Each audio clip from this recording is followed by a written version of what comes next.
canter around, stop, settle, rein back 3 paces, and then move around on the hind leg.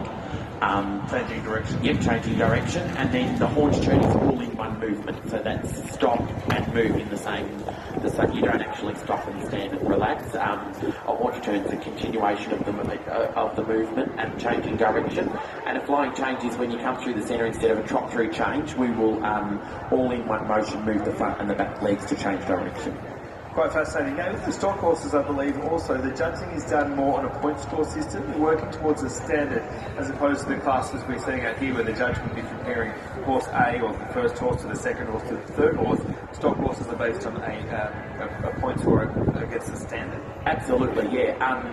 At a world show it's a little harder because we've got timetables set, but I've judged nationals and other world shows around Australia and stock horse state shows, and everything's judged off a pattern. Every horse is scored out of each section, so you might make a mistake through the flying change, but you'll pick up points and get a 9.5 in the canter work.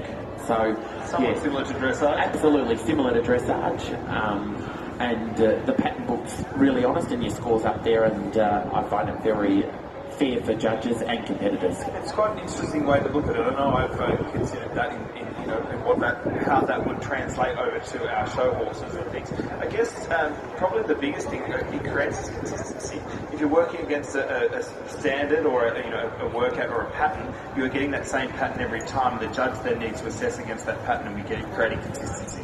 Absolutely, and you can work on things that are your weaknesses in a workout and see where the judge thought that were your weaker points and where your stronger points were, and work harder and train harder and achieve better results. Do you get the feedback from the judges at the end of your Yes, you're allowed to take patterns home, yeah, through the Stock Horse Society. You can collect